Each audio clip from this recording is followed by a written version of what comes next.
किसी लोक में नहीं देखा, चाहे मृत्युलोक हो, चाहे ब्रह्मलोक हो, चाहे विष्णु लोक हो, चाहे शिव का लोक हो, चाहे स्वर्ग वैकुंठ हो, कहीं की भी बात नहीं छोड़ी गई है। पावन सुरत पूछती है कि हे सरकार, मैं जन्म जन्मांतर से भटक रही, इतना सुंदर सलोना स्वरूप आज दिन तक मैंने अपनी आंखों से नहीं देखा। तो आज वही सूरत सरकार से पूछती है, क्यों मोहे डाला काल लोक में, आते भर माया हरस शोक में। अब आप जो सत्संग सुना रहे हो, क्या बच्चा ये काल माया का देश है, ये आपका देश नहीं है।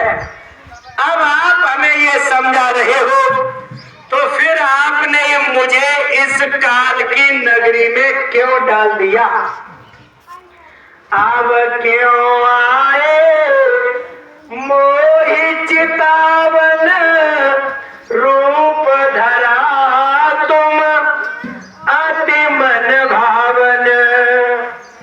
हे बाबा जी, हे सरकार, हम आपसे ये जानना चाहते हैं, रसेमर के प्यारे भाई बहन जो बाबा जी से नहीं जुड़े हैं, लेकिन इन्होंने सत्संग कहीं सुने हैं, अब ये सत्संग सुन के बाबा जी से ये जानना चाहते हैं कि बाबा जी अब आप ये बताओ, ये बात सच है, हमने कई सत्संग सुने हैं, आपकी बातें बड़ी अच्छी लगती हैं, ये सब माजरा क्या है?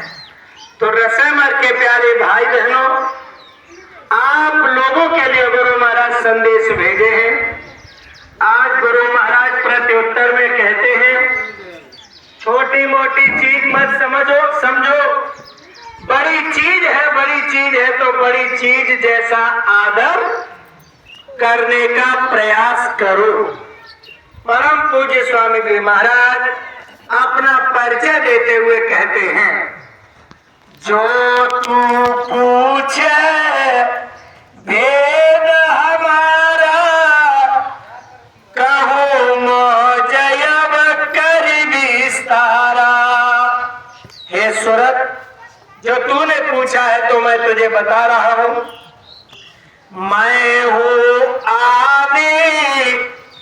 रसेमर के जितने भी नए प्यारे भाई बहन आपके चरणों में विनती है, स्वामी जी महाराज अपना परिचय देते हैं, मैं हूँ आदि अनादि माया, रहूं मौज में अधर समाया।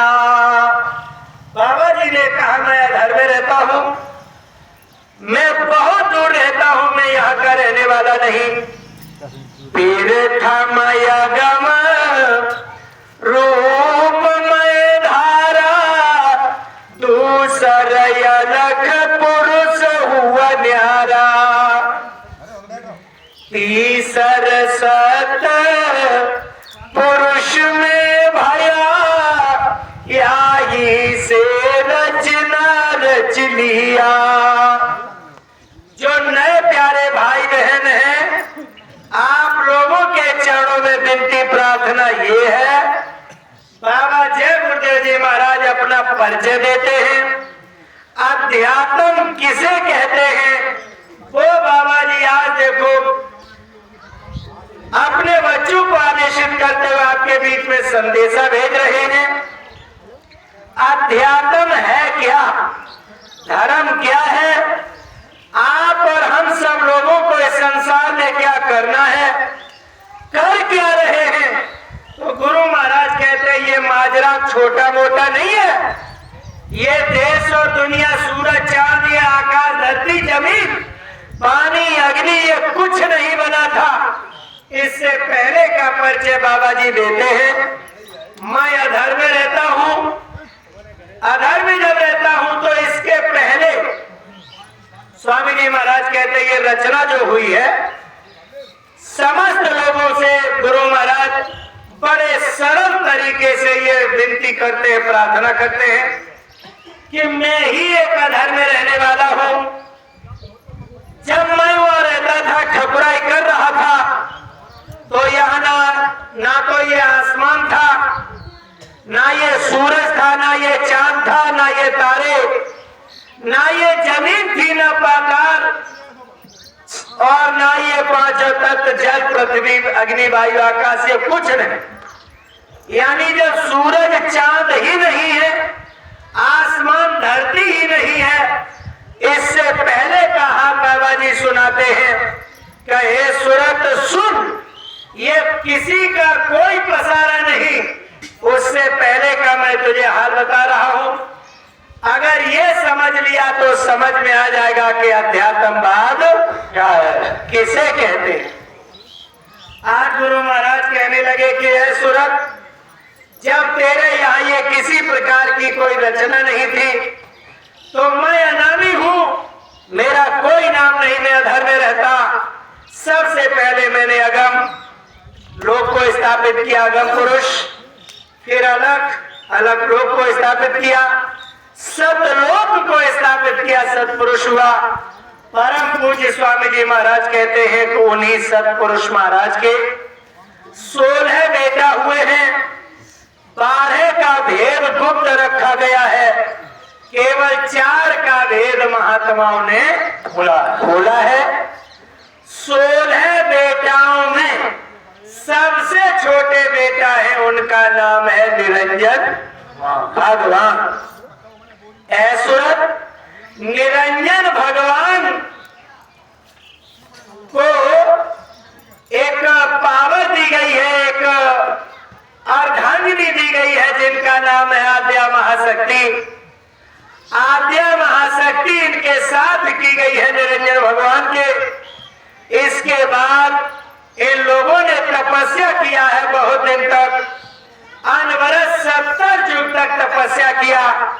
गुरु महाराज कहते हैं कि जब सबसे खुश हुए, निरंजन भगवान ने मांग लिया वरदान में इन सुरतों का भंडार।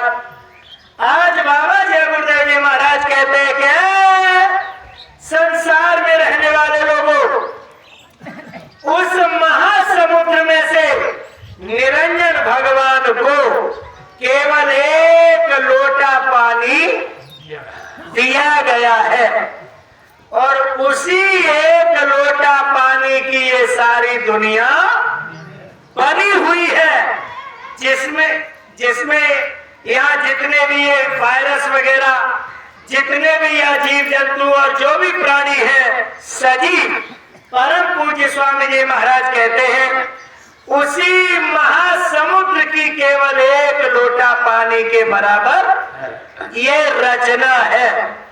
परम पूज्य स्वामी जी महाराज कहते हैं कहीं कहीं पर महात्मा ने बताया कि उस महासमुद्र की केवल 1 बूंद है, और उसी बूंद को आज संसार के लोगों ने इसको ही समुद्र मान लिया है। बाबा जी कहते हैं कि बच्चों धोखे में मत रहो, समुद्र तो समुद्र है, समुद्र की 1 बूंद कभी समुद्र नहीं बन सकती। इसलिए बाबा जी सब कुछ जानते थे। स्वामी जी महाराज ने इसीलिए जब ये धरती बनाई तो इसका नाम रखा गया मृत्यु लोक। यहाँ सुख नाम की चीज नहीं रहेगी, यहाँ दुख ही दुख रहेगा, यहाँ परमानेंट कोई नहीं रहेगा, यहाँ चला चली का मेला बना रहेगा। इसलिए महात्माओं ने कतई कोर नहीं छोड़ी।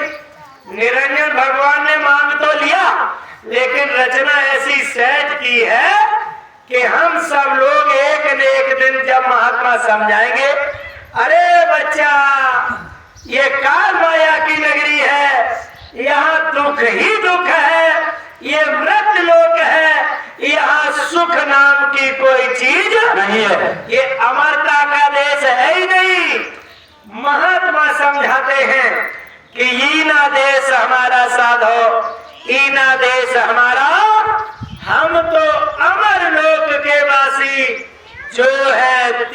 लोक से परम पूज्य स्वामी जी महाराज कहते हैं, जो नए प्यारे भाई बहन यहाँ पर बैठे हैं, आपसे निवेदन है, बाबा जी कितनी ऊंची चीज है। अब हम सब लोग इस अध्यात्म बात को समझते हैं। निरंजन भगवान को जब ये जीवात्मा सौंपी गई, उस दिन जीवात्माओं से ये कहा गया कि जब निरंजन भगवान तुम्हें तंग करेंगे, एक दिन में स्वयं तुम्हें लेने के लिए आऊं। बस एक पॉइंट प्यारे भाई बहनों ख्याल रखे इसका। बाबा जी ने ये कहा था, उस नामी कुलकर्तार ने कहा था कि जब निरंजन भगवान तुम्हें तंग करेंगे, मैं स्वयं लेने के लिए आऊंगा। रचना यहाँ पर रच दी गई और रचना यहाँ पर चलने लगी। मेरे प्यारे भाई बहनों, परम पूज्य स्वामी जी महाराज कहते हैं, सतयुग, त्रेता, द्वापर, कलयुग, 4 युगों में दुनिया को विभाजित कर दिया गया। अब ये चारों युग आ रहे जा रहे, आ रहे जा रहे। सतयुग की उम्र 17,28,000 साल, त्रेता की 1296 और द्वापर की 8,64,000 साल, कलयुग की 4,32,000 साल। ये कई बार आते गए और चलते गए, आते गए और चलते गए। प्यारे भाई बहनों, इसी कलयुग की धमा चौकड़ी में इस जीवात्मा के ऊपर पर्दे दर पर्दे, मैल दर मैल चढ़ता चला गया, चढ़ता चला गया। परम पूज्य स्वामी जी महाराज कहते हैं कि जब ये मैल चढ़ गया तो इतनी मोटी चादर बनी इस मैल की। तो बाबा जी ने कहा कि बच्चा, चादर इतनी मोटी बन गई, मैल की परत इतनी मोटी बन गई इस सूरत के ऊपर कि जो निरंजन भगवान है, वही जब इस पृथ्वी पर आना शुरू किए, इन्होंने देखा कि अब तो धर्म नाम की चीज ही नहीं है। तो जब जब हो धर्म के हानि, बाढ़ है असुर धर्म अभिमानी, तब तब धर ब्रह्मनु शरीरा। अब वो खुद आने लगे व्यवस्था को ठीक करने के लिए। तो गुरु महाराज ने कहा कि बच्चा, संसार में लोगों के ऊपर, आत्मा के ऊपर इतनी परत जम गई कि जो मांग कर लेके आए थे। स्वामी जी महाराज एक उदाहरण देते हैं, जैसे मकड़ी जाला बुनती है और जाला बुन के तैयार कर देती है, लेकिन एक समय आता है कि मकड़ी उसी अपने बुने हुए जाल में फंस जाती है और फड़फड़ा के अपनी दम तोड़ देती है। परम पूज्य स्वामी जी महाराज कहते हैं कि अरे बच्चा, इतनी पर्दा, इतना यानी मैं जब इस सूरत पर हुआ कि निरंजन भगवान इस पृथ्वी पर स्वयं आए, तो हम सब लोगों ने निरंजन भगवान को ही पहचानने से मना कर दिया। बड़े काम की चीज है। जिसने ताना बाना बुना, जिसने दुनिया बनाई, उसी दुनिया बनाने वाले को ही हम भूल गए। तो बाबा जी कहते हैं कैसे भूल गए? तो प्यारे भाई बहनों, हम लोगों का जो भुलावा हुआ, हम लोगों के ऊपर जो मैल की परत चढ़ी हुई है, इस परत को कौन तोड़े? प्रश्न अब यहाँ पे आता है। तो चलो पहले ये बात देख लेते हैं। निरंजन भगवान और आद्या मां शक्ति ने इस दुनिया की रचना किया और इन्होंने देखा कि जब यहाँ पर नियम कानून कायदे ये सब हमारे बनाए हुए फेल कर रहे, क्योंकि राम का एक नियम बनाया हुआ है, क्या? राम ही केवल प्रेम प्यारा, जान ले जो जान निहारा। राम को प्यार यानी प्रेम प्रिय है। अब संसार में निकलो परिभाषा जानने के लिए। यारे भाई बहनों, इस समय पर प्यार और प्रेम की कोई परिभाषा, अब तो मामला ही बेढब है।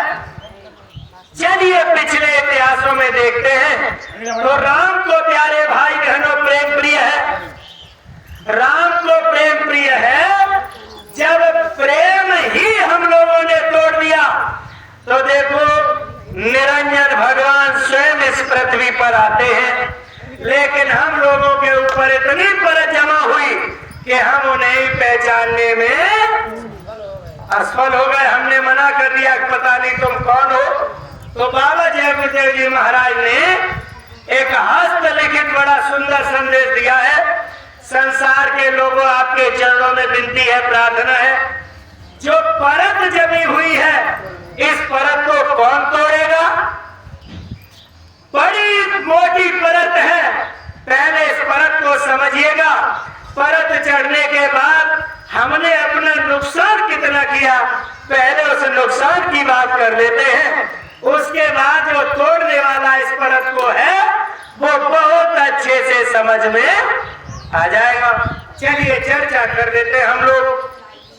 तो गुरु महाराज ने लिखा, सदा संसार में सतपुरुष नर तन धर के आए, ये नर तन धर के आए हैं, मगर संसार वाले क्या कभी पहचान पाए। मना कर दिया आप लोगों ने, तुम कौन हो हमें नहीं मालूम। ये तो उपदेश को मूर्ख न समझे, रार की उनसे न समझे, रार की उनसे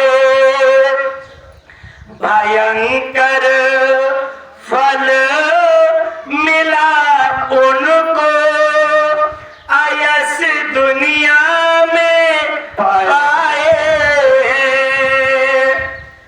प्यार की परिभाषा समझाने के लिए स्वयं निरंजन भगवान आए, लेकिन हम लोगों ने पहचानने से ही मना कर दिया।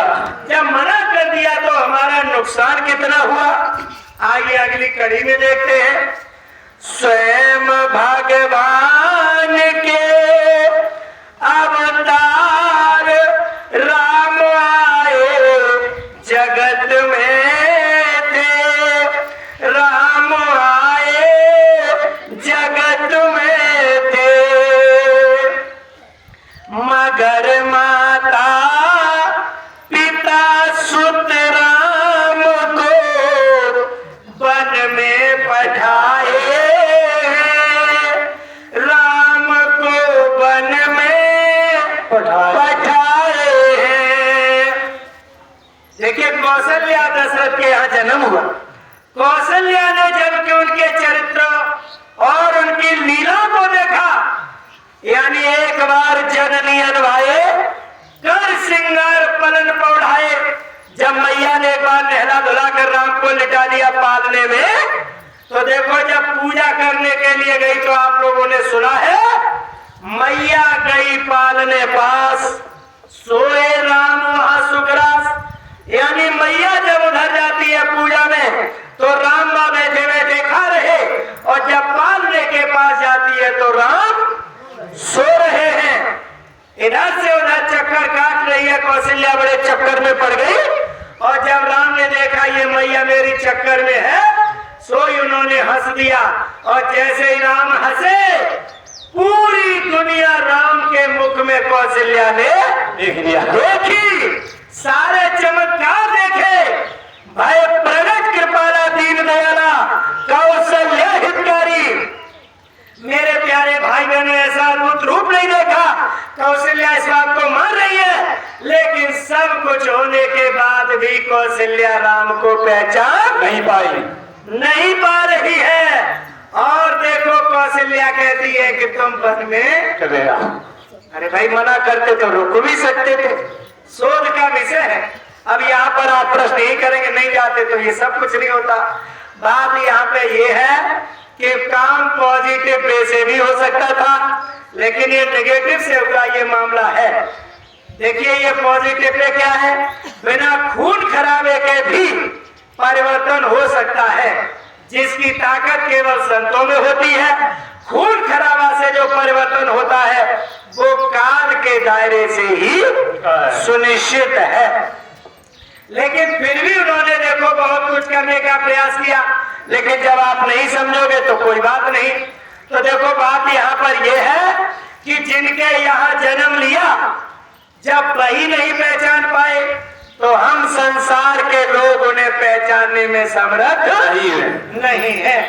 मेरे प्यारे भाई और बहनों, जब ये यानी प्रभु श्री राम के घर वालों ने नहीं पहचाना, चलो कोई बात नहीं है, ये गृहस्थ जीवन में रहने वाले, गृहस्थ जीवन बिताने वाले, लेकिन प्रकांड विद्वान जो विश्व स्तर में रह रहे, उन्हें तो कम से कम समझ लेना चाहिए।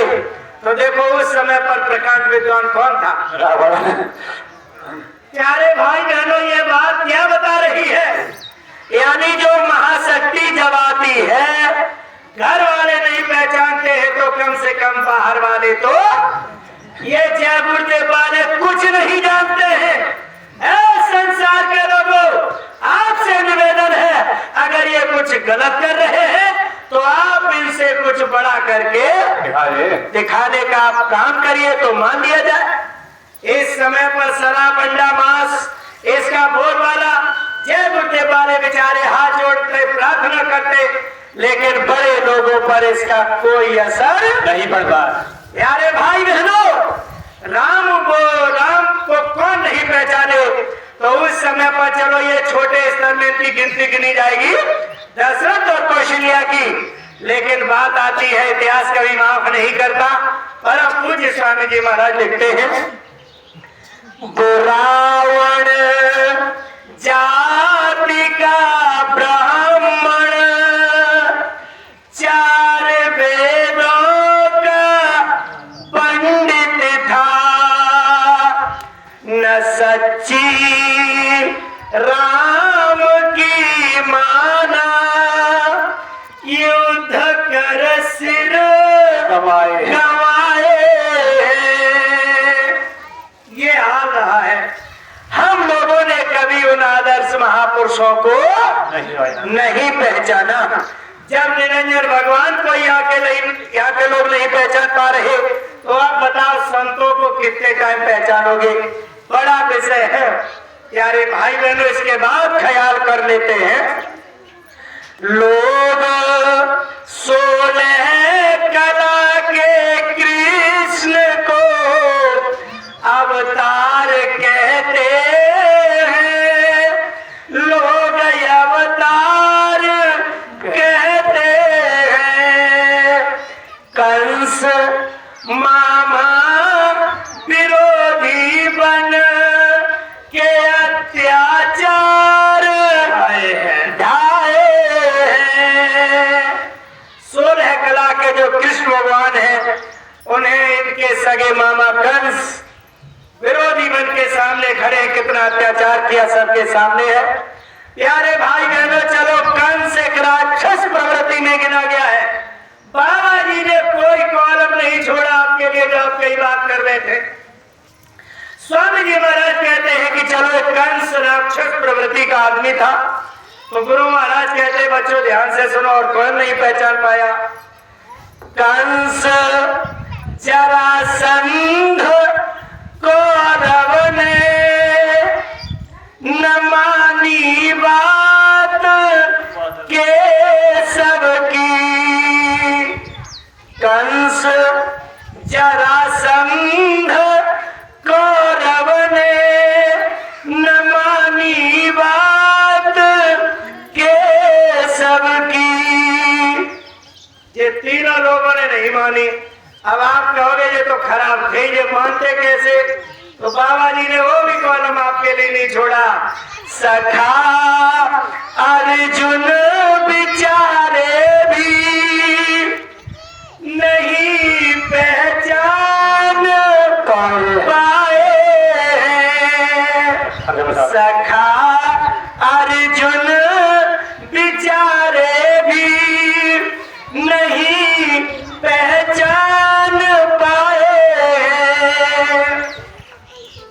अर्जुन जब नहीं पहचानेंगे तो बड़ा धोखा हो जाएगा। तो क्या धोखा हुआ? प्यारे भाई बहनों, निवेदन है इसी के कृष्ण के रहते नरक जाना पड़ा उनको। अर्जुन को कृष्ण के रहते हुए नरक जाना पड़ा, तो उनका हाल क्या होगा? तो उनका हाल क्या होगा? राज इनसे बचाए हैं। जब अर्जुन जैसे लोगों की तो ये दशा हो गई, अब जो लोग इनके विरोध में खड़े हैं, ऐसे लोगों का क्या हाल होगा? इसलिए विनती है, प्रार्थना है, निवेदन है, अर्जुन जैसे गांडीवधारी प्यारे भाई बहनों, कितनी बड़ी तपस्या दूसरे की, और देखो वो भी नहीं पहचान पाए। बाबा जय गुरुदेव जी महाराज इसलिए कहते हैं, महात्मा जो होते हैं संत हृदय नवनीत समान, सन्मुख होत जीव मोय वही, और जन्म कोट यज्ञनासा वही। बाबा जी कहते चले आओ, तुमने कितना भी कुछ किया हो, या वो हड्डी है नाम की कि सारा का सारा आपका खत्म हो जाता है। प्यारे भाई बहनों, आप और हम सब लोगों को इन लोगों ने नहीं पकड़ पाया और हम सब लोगों ने नहीं पहचाने, लेकिन बाबा जी कहते बच्चा जिसका कोई नहीं होता तो मारने वाले से जिलाने वाला बड़ा होता है, बहुत बड़ा है। तो ये सब काल माया के दायरे में है, और बाबा जी जो है ये दयाल मत के अंग से आते हैं। तो प्यारे भाई बहनों, ये हम सब लोगों ने अब जान लिया है कि जब अर्जुन जैसे लोग कृष्ण भगवान को उस समय पर नहीं पहचान पाए, तो महात्माओं को और ये महाशक्तियों को इतनी जल्दी बिना बताए हम लोग पहचान नहीं सकते हैं। अगर महापुरुष हमारे माफी कोई बात करते हैं, बिल्कुल नियम के तहत कोई बात करते हैं, तो फिर अगर हम उनके पास जाते हैं तो फिर रास्ता निर्धारित होती है और हमें बड़ी सुगमता से मिलती है। परम पूज्य स्वामी जी महाराज कहते बच्चा और सुन लो, आपके और अच्छे से समझ में आ जाएगी, तब मेरी बात आपको पल्ले पड़ जाएगी। तो गुरु महाराज कहते इन दोनों लोगों को लोगों ने नहीं पहचान पाया, और देखो किस किस ने नहीं पहचान पाया, और न पहचानने के कारण कितना कष्ट हुआ। पांचों पांडव में द्रौपदी के आज भी नरक में पड़े हुए। स्वामी जी महाराज कहते और किसने नहीं पहचाना, और किसे हम लोगों ने नहीं पहचाना, किसके साथ क्या क्या हम लोगों ने बर्ताव किया है। गुरु महाराज की बात अगर आज हमने नहीं सुनी समझी, तो जितना हम लोगों ने इन्हें परेशान किया इन महाशक्तियों को, इसका दंड हमें पता नहीं कितना भारी मिलेगा। स्वामी जी महाराज जी देख रहे हैं कि इन लोगों ने भारी गलती किया है। पिता को आप लोगों ने समाजों में देखा है कि जब यानी बेटा भारी गलती करते हैं तो पिता को फिर बहुत बड़ा कष्ट होता है। अब पिता ये चाहता है कि हम अपने बेटे को कैसे, फिर इधर उधर वो भागना शुरू करता है। और प्यारे भाई बहनों, पिता ही एक ऐसी चीज है जो अपने लाडले बेटे को परेशानियों से निकालने का काम करता है। तो देखो आगे हम सब लोगों ने क्या क्या गलतियां करी, देखते हैं आगे चलकर। रसूल आए खुदा के जब मोहम्मद शहर मक्के में, कुरैश इनके ही कुनबे वाले दुश्मन बन सताए हैं। यानी मोहम्मद साहब को इन्हीं के कुरमा खानदान के लोगों ने इतना पिटाई किया कि मोहम्मद साहब के दांत तक तोड़ दिए। इन्हें मक्का छोड़ के मदीना जाना पड़ा। प्यारे भाई बहनों, मोहम्मद साहब ने गुस्से में कुरान शरीफ लिखी और इसमें ये लिख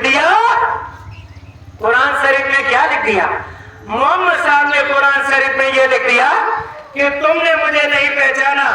अब मैं इसमें ऐसी कवायद यानी नियम लिख रहा हूं कि कान पकड़ के जिंदगी भर उठोगे बैठोगे और खुदा से करोड़ों मील दूर हो जाओगे। तो मोहम्मद साहब ने कुरान शरीफ में ये नमाज प्रक्रिया लिख दी। प्यारे भाई बहनों, आज भी हम सब लोग उसी के पीछे चल रहे। अब देखो महात्मा ने क्या किया।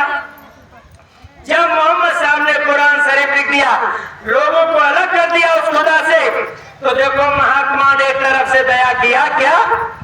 हकीकत से जुदा मुस्लिम शम्स तबरेज ने देखा, हकीकत क्या बताने पर खाल इनकी खिंचाए हैं। शम्स तबरेज साहब ने, देखो मोहम्मद साहब ने जो रास्ता लिख दिया उसको मिटाने का काम किया, लेकिन शम्स तबरेज साहब की हम लोगों ने खाल, हमने अच्छा बुरा छोड़ा कोई आदमी नहीं, हमने सबके साथ जो व्यवहार किया, तो मोहम्मद साहब के साथ हम लोगों ने ये बुरा किया, शम्स तबरेज की खाल खींच ली हम लोगों ने। और क्या हुआ?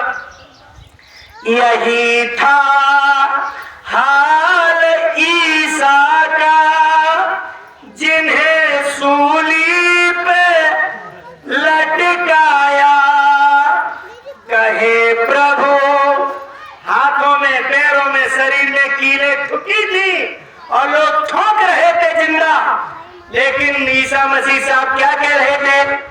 कहे प्रभु बख्श देना ये नहीं पहचान पाए हैं।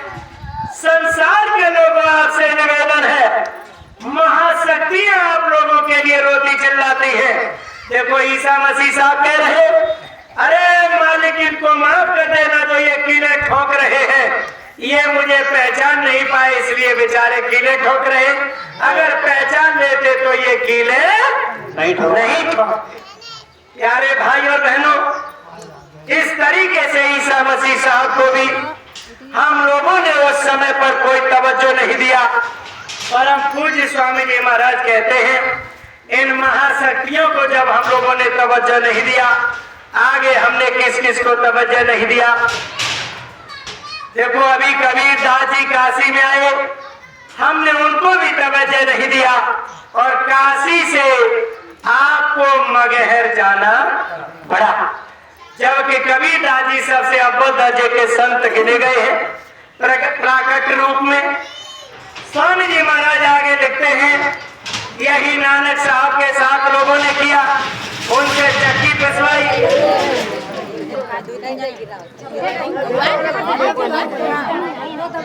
परम पूज्य स्वामी जी महाराज कहते हैं,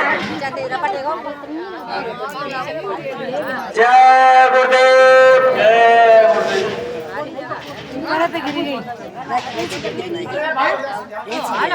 जय गुरुदेव जय गुरुदेव। कबीर दास जी को भी लोग नहीं पहचाने। आगे परम पूज्य स्वामी जी महाराज कहते, किसे नहीं पहचाने हम सब लोग। गलतियां हम लोगों से कहाँ कहाँ होती है। गोस्वामी जी की जिनकी आज रामायण है घर घर में, श्री रामचरितमानस जो गोस्वामी जी महाराज द्वारा लिखित है, जिनकी रामायण घर घर में है, जिससे अखंड पाठ होता है, उन्हें पहचान पाए क्या प्राण लेने को धाये हैं। गोस्वामी जी महाराज के प्राण ही लेने को लोग दौड़ पड़े।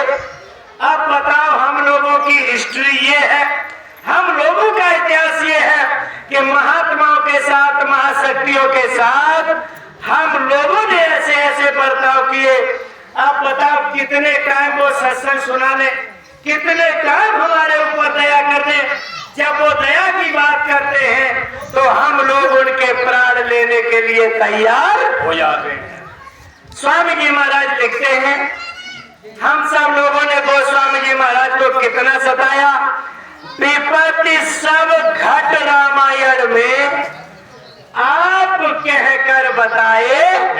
आपने घट रामायण में पूरा लिखा कि माना ने हमें कितना परेशान किया, श्यामा नैनू ने कितना परेशान किया, धर्मा कर्मा जैनी ने कितना परेशान किया, टकी मियां मजिस्ट्रेट ने कितना परेशान किया, अरे पलकराम फूलदास नानक पंथी ये सब लोगों ने, प्रियलाल गुसाई इन लोगों ने कितना तंग किया, गुणवा ने कितना तंग किया। स्वामी जी महाराज कहते काशी के प्रकांड विद्वानों ने कितना तंग। विपत्ति सब घट रामायण में आप कहकर बताए हैं। तो गोस्वामी जी महाराज ने सब अपना पूरा परिचय दिया। आगे परम पूज्य स्वामी जी महाराज कहते हैं, ठीक इसी तरीके से हमने रैदास जी को भी परेशान कर दिया, काशी में नहीं रहने दिया। और देखो रैदास जी को मरवाड़ यानी राजस्थान जाके कुटिया बनानी पड़ी। हमने इतना तंग किया कि महात्माओं को अपनी जगह पर हमने रहने ही नहीं दिया। जो तुम काम कर सको हम तुम्हें यहाँ से मार के भगा देंगे। प्यारे भाई बहनों, आज दिन तक हम लोगों ने ऐसे काम किए हैं। आगे और कैसे काम किए? अरे मार के भगाओ चलो ठीक है, अच्छा लगता, लेकिन स्वामी जी महाराज कहते हैं ये संसार इतने पर ही नहीं रुका। कैसे नहीं रुका? शिरोमणि भक्त मीरा रानी जिनका नाम रोशन है, उन्हें व्यभिचारिणी कहकर घर से निकलवाए हैं। बताओ अब्बल दर्जे की भक्त। प्यारे भाई बहनों, उस समय पर मीराबाई को लोगों ने व्यभिचारिणी का दर्जा दिया, जबकि मीराबाई अव्वल दर्जे की संतों में गिनती है। मीराबाई का अगर हम सब लोग ख्याल करें तो जिस तरीके से मीराबाई को व्यभिचारिणी कहा गया, ऐसे यार जय गुरुदेव वालों को भी पता नहीं किस किस की संज्ञा दी जा रही है। ये जय गुरुदेव वाले सबसे बड़े बेईमान, पता नहीं लोग क्या क्या संज्ञा देते हैं। यानी एक बिल्कुल कोई बिल्कुल विचार नहीं। तो जिस तरीके से मीराबाई को उस समय के लोगों ने व्यभिचारिणी का दर्जा दिया, घर से निकाल दिया, लेकिन आज उसी मीराबाई की पूजा हो रही है। ऐसे ही संसार के लोगों, अगर मीराबाई से हमने सीख ले लिया कि मीराबाई को उस समय पर लोगों ने गलत व्यभिचारिणी कहा, वो तो एक महान आदर्श थी।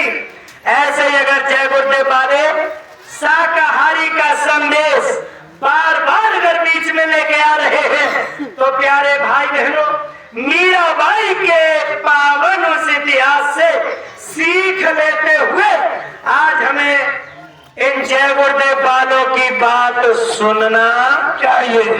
अगर आपने ये बात सुन लिया तो आपका बहुत बड़ा फायदा हो जाएगा, बहुत बड़ा आपका फायदा होगा, कोई नुकसान नहीं होगा। चर्चा कर लेते हैं आगे चलकर। तो देखो, ये हम लोगों ने मीराबाई के साथ ये कार्य किया। परम पूज्य स्वामी जी महाराज कहते हैं इन बच्चों को इन नाम खोल के जरूर बता देना, तब ये इतिहास जब खंगालेंगे तब कहेंगे कि बात तो बिल्कुल सही कह रहे हैं कि जब उस समय पर हम लोग नहीं पहचान पाए। ऐसे ही गलती आज भी हम लोगों से। प्यारे भाई बहनों, ये उदाहरण हम ऐसे ही नहीं दे रहे हैं, ऐसे ही समय पास नहीं कर रहे। इतने लोगों ने नहीं पहचाना, इसलिए ये आपके बीच में समय खपा रहे हैं कि जब इतने लंबे अरसे से लोगों ने नहीं पहचाना, तो अब की बार इन महात्मा के साथ गलती मत करना, क्योंकि ये महात्मा एक बात कह के गए हैं शक्ति न आई थी न आएगी और न भविष्य में कभी आएगी। इसलिए गलतियां जो आपने पहले की यह सुधार का तो मौका है, लेकिन अगर यहाँ गलतियां की तो अब आपकी कोई सुनने वाला दुनिया में नहीं है और ना होगा। इसलिए देखो हम आपके लिए समय ये खपा रहे, हम आपको कितने लंबे अरसे से ये सबका परिचय दे रहे, प्यारे भाई बहनों, और किसे नहीं पहचाना। अयोध्या के संत पलटू जिन्होंने खोल कर गाया, पलटू साहब ने बिल्कुल खोल के सब सत्संग सुनाया। तो अयोध्या वासियों ने क्या किया? अयोध्या के संत पलटू जिन्होंने खोल कर पूरा सत्संग खोल के सुनाया, तो अयोध्या वासियों ने क्या किया? इन्हें जिंदा कमरे में बंद करके और मेरे प्यारे भाई बहनों उसी कमरे में जिंदा जला दिया। हम लोगों के ये काम रहे हैं। अब बताओ सत्संग कौन सुना है? सत्संग जो खुल के सुना रहा उसे हम जिंदा जला रहे हैं। आप बताओ ज्ञान सीखेंगे तो फिर कहां से सीखेंगे? जब पहाड़ ही लगा हुआ है पानी कैसे आवे? तो देखो पाठ में हम लोग सुन रहे कि बिहार में एक दशरथ मांझी साहब, उन्होंने देखा कि मेरे गांव में पानी नहीं, तो देखो जीवन पर्यंत ऐसे टुक टुक टुक टुक लगे रहे और एक दिन आया कि उन्होंने पहाड़ पूरा काट दिया। मलेथा की बूंद, ये पाठ बच्चों की किताब में आ रहे, ये पाठ यही सीख ले रहे कि गांव वाले बहुत थे लेकिन किसी के दिमाग में बात नहीं आई कि चलो ये पहाड़ काट ले एक साथ मिलकर तो जल्दी हो जाए और गांव हरा भरा हो जाए। लेकिन गांव में कोई एक आदमी होता है, प्यारे भाई बहनों, जैसे मलेथा जैसा, दशरथ मांझी जैसा, जिंदगी भर टुक टुक टुक टुक लगे रहे और विशाल का पहाड़ पर्वत को काट दिया, रास्ता बना दिया, पानी निकाल दिया। मेरे प्यारे भाई बहनों, ठीक इसी तरीके से बाबा जय गुरुदेव जी महाराज कह रहे हैं कि बच्चा रसेमर के सब लोग सुने या ना सुने, लेकिन एक आदमी तो कोई है जो दशरथ मांझी की तरह टुक टुक लगाएगा। कोई न कोई टुक टुक लगा है और जब उधर से पानी आएगा तो फिर मना कोई नहीं करेगा कि पानी हम, फिर तो ये कहेंगे, फिर क्या कहेंगे? दशरथ मांझी की जय हो। फिर देखो माला चढ़ेगी ऊपर, क्योंकि अब लाभ मिल रहा है।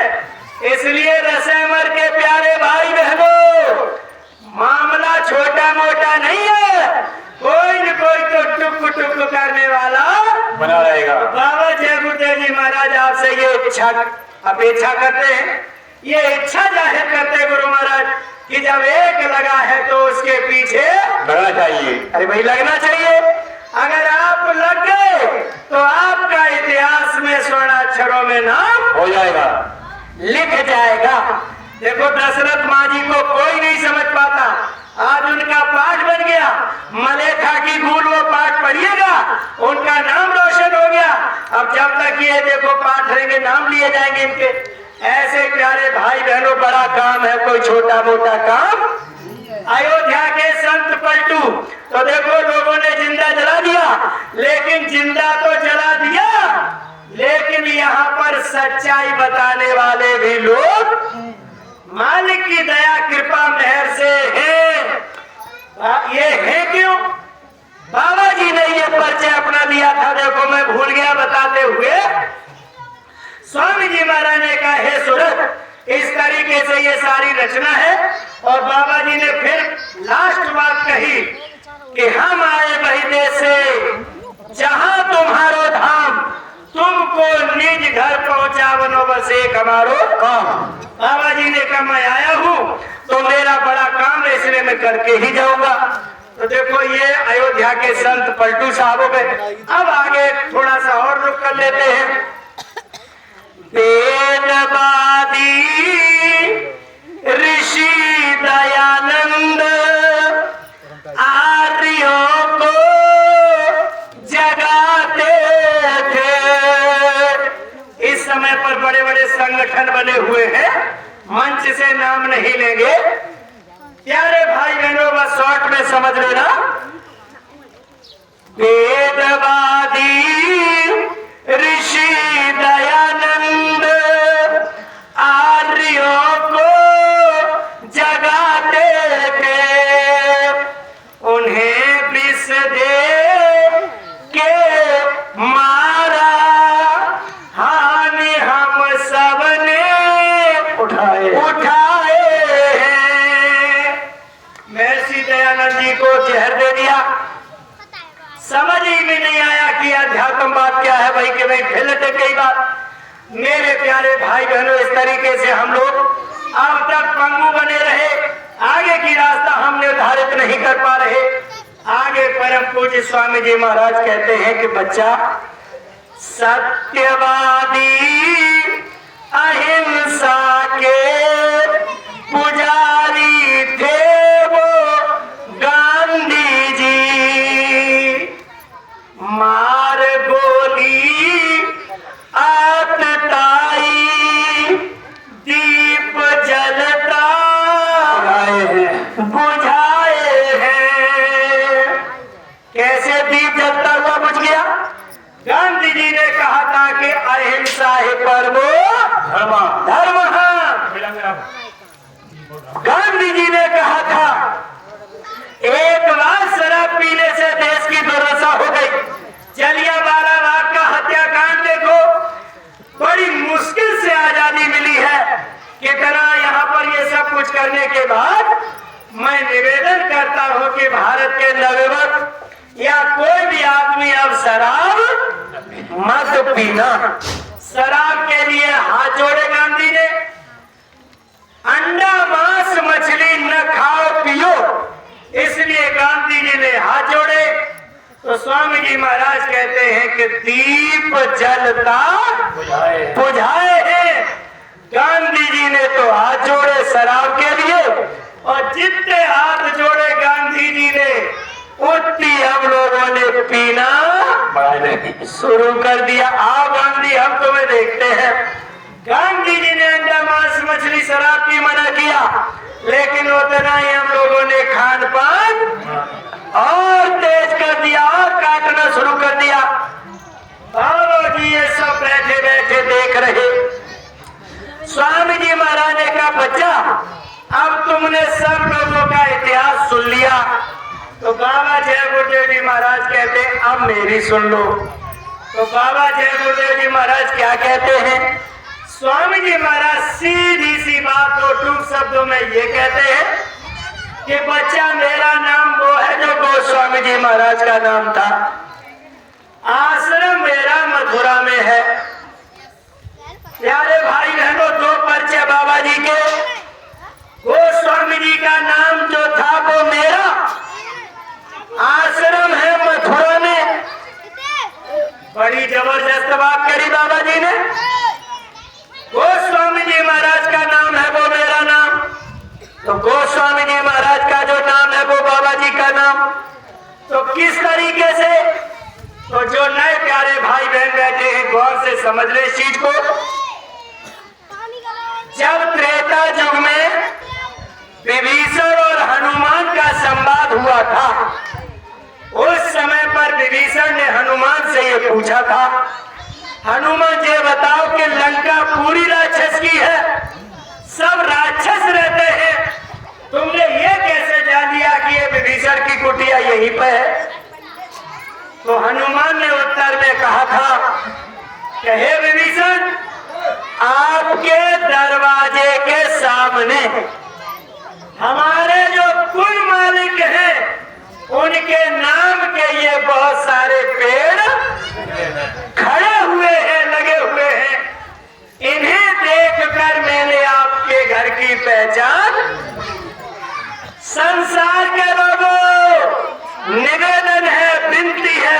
प्रार्थना है। हनुमान विभीषण को इसी नाम से जब लंका में खोज सकते हैं, तो अब आप अंदाजा लगाइए ये नाम कोई छोटा मोटा नाम नहीं है। और एक बार प्रमाण ले लो, भोले बाबा की बारात जाती है, शुक्र शनिचर सब खा लेते हैं, और जब इनके ससुर साहब ने कहा कि सरकार वो तो हमें भी खाने के लिए तैयार, तो शंकर जी ने अपने ससुर साहब से कहा ये बाबा जी का जो नाम है, अरे इस नाम की 2.5 पत्ती तोड़ो और शुक्र शनिचर को खिला दो, तुम्हारे सब काम फतेह हो जाएंगे। स्वामी जी महाराज के ही नाम की पत्ती उस समय पर काम आई। अब अंदाजा लगा, भोले बाबा के शादी में भी शुक्र शनिचर को जब 2.5 पत्ती गुरु महाराज के नाम की खिलाई गई, शुक्र शनिचर का पेट भर गया। एक चमत्कार हुआ, जितना खाया था उतना सारा महलों में भीड़ जमा हो गया और शुक्र शनिचर की भूख भी शांत हो गई। संसार के लोगों, निवेदन है, विनती है, प्रार्थना है, इस नाम में जब इतनी बड़ी ताकत है, तो बाबा जी ने कहा मेरा नाम वो है जो गोस्वामी जी महाराज का नाम है। अब अंदाजा लगाइए, हनुमान लंका में इसी नाम से जाते हैं, शुक्र शनिचर और सारे खाद्यान्न की पूर्ति इसी नाम से होती है। तो आप ये बताओ, ये नाम बाबा जी का है, तो जब अगर इस नाम के बारे में हमें पहचान हो गई, तो अब आप अंदाजा लगाइए हमारा कितना बड़ा फायदा होगा। ये कभी हम सपने में भी नहीं सोच सकते हैं। इसलिए जो लोग नए हैं उनसे निवेदन है, ये नाम कोई मामूली नाम नहीं है। उस समय पर जब लोगों को फायदा हो गया, विभीषण जैसे लोग जब लंका में से बच गए, उमा जी के पिताजी जब शुक्र शनिचर के जाल से बच गए, बेइज्जती से बच गए, तो प्यारे भाई बहनों, ये नाम भी आपको हर तरीके से बचा लेगा, इसमें कोई शंका करने की जरूरत नहीं है। बाबा जी ने सीधा परिचय दिया, मेरा नाम वो। दूसरा परिचय बाबा जी ने दिया कि मेरा आश्रम मथुरा में। मथुरा क्या है हमने देखो पहले भी बताया, आज भी थोड़ा संक्षेप में बता दे रहे। मथुरा कोई छोटी मोटी चीज नहीं है। ध्रुव जी ने तपस्या मथुरा में की और प्रभु का दर्शन मथुरा से ही पाया। आप लोग समझते चलिए, त्रेता युग में राम ने पहाड़ जो गिरिराज जी की परिक्रमा करने के लिए जाते हो, तो पहाड़ मथुरा में ही रखवाया। द्वापर में स्वयं कन्हैया जी मथुरा में ही आए। कालिया नाग ने अपने प्राणों की रक्षा मथुरा में ही आके बहुत दूर से चलकर ज्ञान वैराग्य भक्ति का चमत्कार मथुरा में ही हुआ।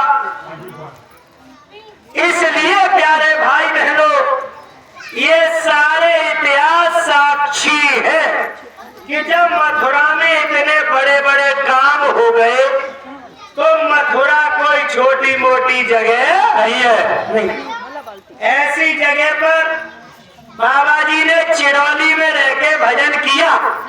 अलीगढ़ में एक इगलास तहसील है, इगलास तहसील में चिरौली गांव है, वहां पे बाबा जी ने भजन किया। लेकिन बाबा जी के गुरु महाराज बाबा जी को ले गए मथुरा, और जहां ये मंदिर बना खड़ा है, बाबा जी सीधा ले गए और कहा कि बच्चा इसी जगह पर बड़े बड़े चमत्कार हुए हैं, इसी जगह पर एक ऐसा मंदिर बना लो जो कहीं विश्व के पर्दे पर न हो। इसी मंदिर से लोगों को शांति मिलेगी, इसी मंदिर से आने वाले समय में लोगों बचत होगी। होगी। ये प्यारे भाई बहनों दादा गुरु ने कह के और देखो गुरु महाराज से ये पावन कार्य कराया। तो ये मथुरा कोई छोटी मोटी जगह नहीं है। परम पूज्य स्वामी जी महाराज ने ये परिचय दिया। जय हो इसी के साथ साथ प्यारे भाई बहनों स्वामी जी महाराज ने कहा बच्चा ये मनुष्य शरीर किराए का मकान है, थोड़े दिन के लिए श्वासों की पूंजी मिली हुई है, किसी सत्य वेदी महात्मा की खोज कर लो और जल्दी से इस आत्मा के बारे में कल्याण करने का मनन विचार करो। परम पूज्य स्वामी जी महाराज ने कहा कि अगर आपको कहीं न मिले सीधा टिकट कटाओ मथुरा, और मथुरा में जैसे ही आप आओगे जय गुरुदेव आश्रम पर आपकी उलझी हुई बुद्धि सुलझ जाएगी, बहुत कम समय में सुलझ जाएगी। बाबा जी ने कहा बच्चा आपकी दुनिया की भाग दौड़ बंद हो जाएगी, सब समझ में आ जाएगा। इतनी सी बाबा जी विनती प्रार्थना करते हैं। आगे बाबा जी एक प्रार्थना ये करते हैं कि हमें और आप सभी को प्यारे भाई बहनों इस देश और काल और दुनिया में एक नियम निर्धारित किया गया है। क्या? चाहे वेद उठाओ चाहे शास्त्र उठाओ, यहाँ पर लेन देन का व्यवहार माना गया है। लेने देने के व्यवहार से अर्थ ये है, देखो परम पूज्य स्वामी जी महाराज सुना रहे, गुरु महाराज सुना रहे ये बड़ा सुंदर वाक्या हमारे और आप सभी के इसी संसार में, यानी बड़ी बड़ी आदर्श महाशक्तियां पैदा हो गई हैं।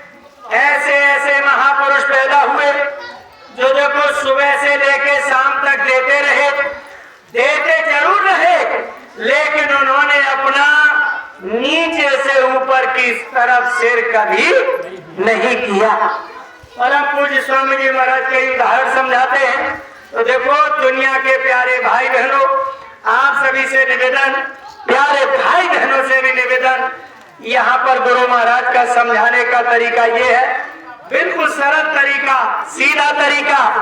नाम वो है जो गोस्वामी जी का, उस समय पर लोग इस नाम के पीछे पड़े कल्याण हो गया।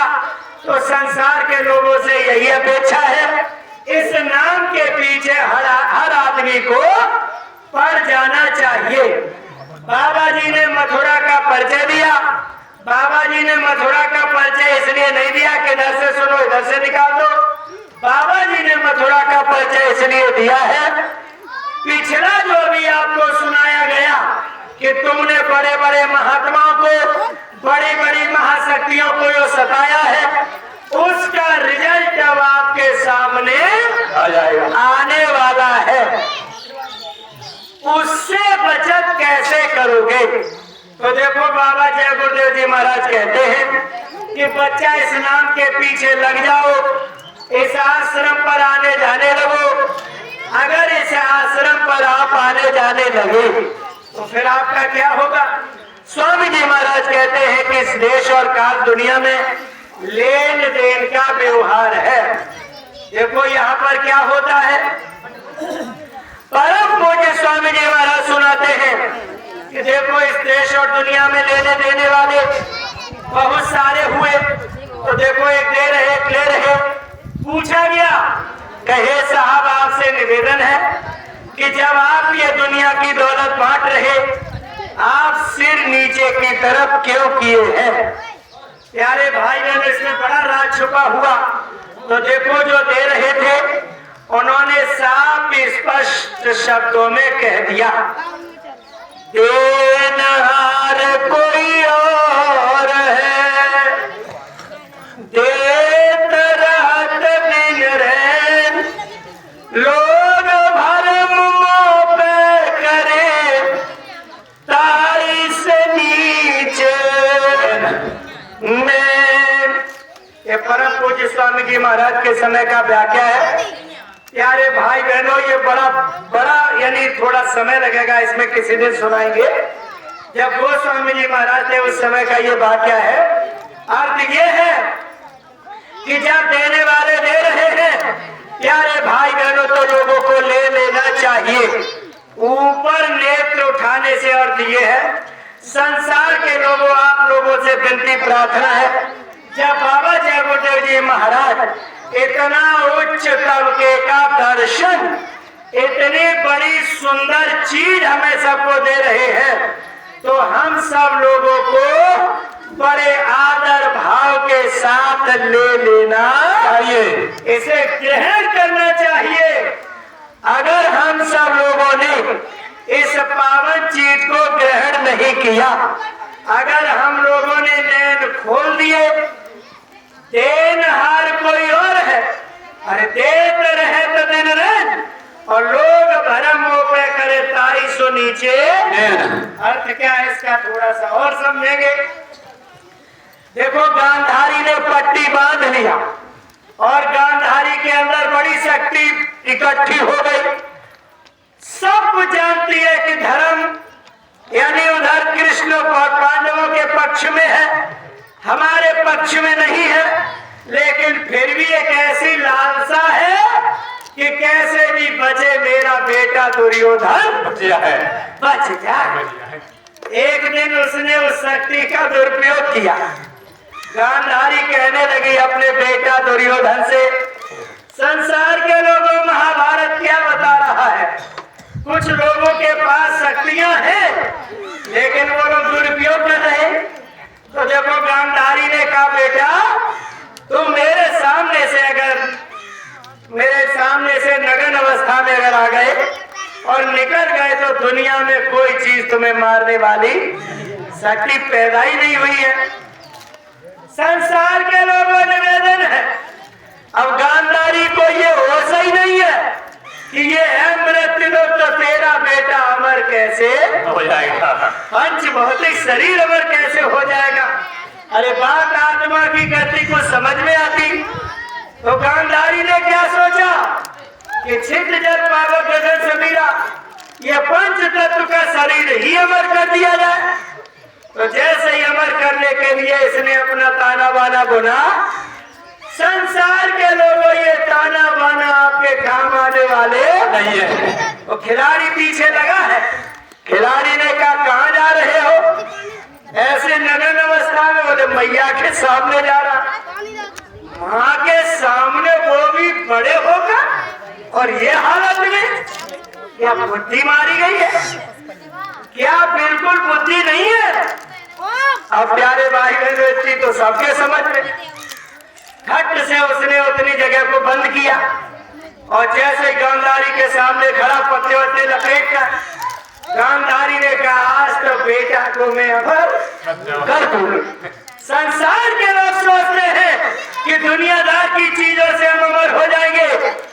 जब उस समय पर गांधारी की पावर मिस, तो आपकी भी ये पावर दुनिया की जानकारी कामयाब नहीं होगी, होने वाली नहीं है।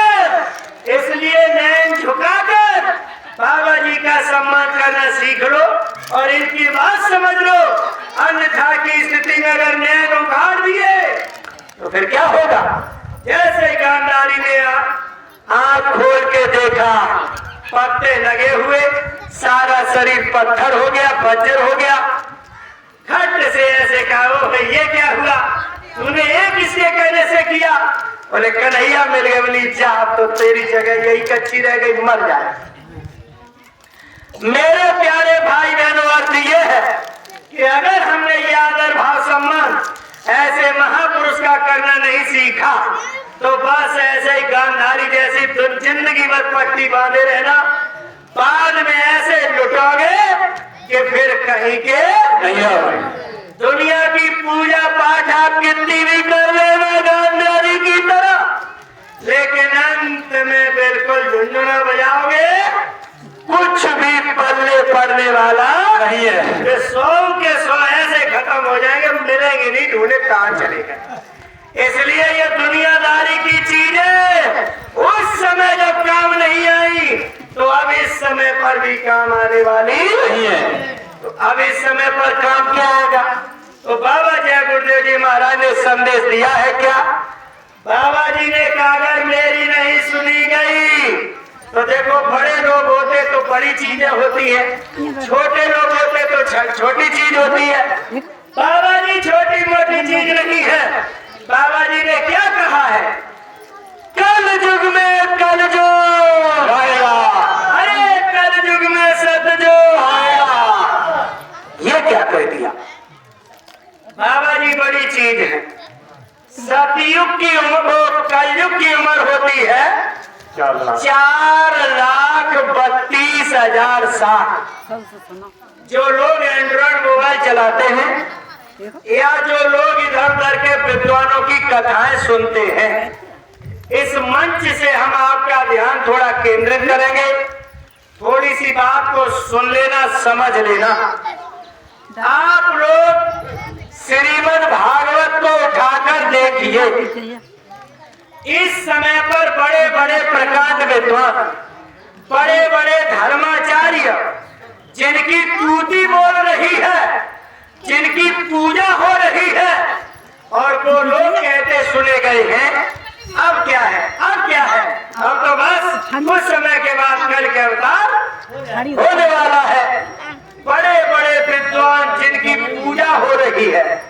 संसार के लोगों, एक बार आप श्रीमद् भागवत को उठा के कहीं न कहीं आपको मिल जरूर जाएगी। कहीं नहीं मिलेगी तो शास्त्री के पास जरूर मिलेगी। अरे कहीं नहीं मिलेगी तो एंड्रॉइड मोबाइल पे तो मिल ही जाएगी, पढ़ लो उसमें। श्रीमद् भागवत को आप लोग एक बार खोल के देखिए। उसमें साफ स्पष्ट शब्दों में लिखा हुआ है। क्या लिखा है?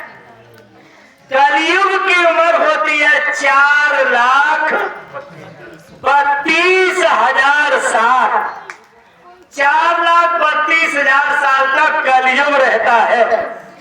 द्वापर जाए, कलयुग लगे, केवल 5,500 साल के करीब करीब समय। अभी 4 लाख तो पूरी पड़ी है और 32,000 में 5,500 साल केवल कटी है। क्या लिखा है श्रीमद् भागवत में? कलयुग के अंतिम चरण में। अंतिम चरण से अर्थ क्या है? जब कलयुग की उम्र 4 लाख पूरी हो जाएगी, 32,000 साल की तरफ जाएगा, तब जाके अलीगढ़ यानी संबल जगह जो लिखी गई है, वहां जाके कल के अवतार आदमी इतना छोटा हो जाएगा कि बताते हैं कि छोटा सा पेड़ जवासे का उसकी छाव में बैठेगा। उस समय पर कल के अवतार होगा। कब का लिखा है श्रीमद् भागवत में? कलयुग के अंतिम चरण में, यानी जब कलयुग का बुढ़ापा आएगा, तब जब 4 लाख वर्ष पूरी हो जाएंगी, 32,000 साल की तरफ जब चलेगा, तब कहीं जाके कल के अवतार होगा। लेकिन बड़े बड़े चुटियाधारी धर्माचारी इस समय पर चिल्ला रहे, बस बस बस हो गया आप कल के अवतार। लोगों को गुमराह करने में। प्यारे भाई बहनों, वो क्या कर रहे क्या नहीं कर रहे नहीं मतलब। लेकिन बाबा जय गुरुदेव जी महाराज ने क्या कहा है? बाबा जी ने ऐसे नहीं कहा। सूरदास जी जो कह के गए उसको गुरु महाराज ने प्रमाणित किया। सूरदास जी किताब के लेखक और बाबा जय गुरुदेव जी महाराज किताब के मास्टर, और बिल्कुल प्रैक्टिकल साइंस वाला मैटर है यहाँ। बिल्कुल प्रैक्टिकल करके बाबा जी दिखा रहे। तो बाबा जय गुरुदेव जी महाराज कह रहे हैं कि सूरदास जी कह के गए हैं, इसी कलयुग में 1,000 साल के लिए कलयुग जाएगा और 1,000 साल के लिए सतयुग आएगा। ये बाबा जय गुरुदेव जी मास्टर है। सूरदास जी इस बात को कह के गए हैं, उन्होंने इस शब्द को कहा है और बाबा जी इस शब्द को पूरा कर रहे हैं। जैसे विज्ञान में प्रैक्टिकल होता है, फाइलें बनती है और ये सब करके दिखाया जाता, ऐसे ही बाबा जी कह रहे, बच्चा मैं पक्का वैज्ञानिक हूँ, विज्ञान की परिभाषा होती है, व्यवस्थित ज्ञान को ही विज्ञान कहते हैं। बाबा जी ने कहा बच्चा मैं इसको बिल्कुल प्रैक्टिकल के तौर पे करके दिखाऊंगा। स्वामी जी महाराज ने कहा बच्चा मेरी बात ध्यान से सुनो, ये अंडा मांस मछली शराब गंदी चीजें होती हैं, ये समय आते ये बढ़ जाएगी, इसको लोग छोड़ने का काम करें। अगर लोगों ने नहीं छोड़ा तो फिर क्या होगा? बाबा जय बुड्ढे जी महाराज ने कहा है आगे चलकर बड़े बड़े देशों में लड़ाइयां होंगी और धीरे से फिर चीन चीन अमेरिका पर और पाकिस्तान भारत पर एक साथ परमाणु बम से लॉन्च। प्यारे भाई बहनों, ये महायुद्ध की तैयारी चल रही, इसको करेगा परमाणु युद्ध। तो स्वामी जी महाराज ने कहा बच्चा चीन अमेरिका पर, पाकिस्तान भारत पर, गुरु महाराज ने कहा बच्चा लाशों पे लाशों का होगा नजारा, सुनते तो जाओ संदेशा, लाशें बड़ी सड़ेंगी घर घर में, उठाने वाले मिलेंगे न यार जमाना मिलेगा। बाबा जी ये कह रहे, इसलिए गुरु महाराज ने कहा कि जो परमाणु बम की लड़ाई लगने जा रही है उसमें अगर लोगों को बचत करनी है तो लोगों मेरी विनती प्रार्थना है, हमारे बच्चे गांव गांव तक जाएंगे, साप्ताहिक मासिक सत्संग आपको बार बार सुनाएंगे। आप लोग अंडा मांस मछली शराब को मेरे सानिध्य में आकर छोड़ देना।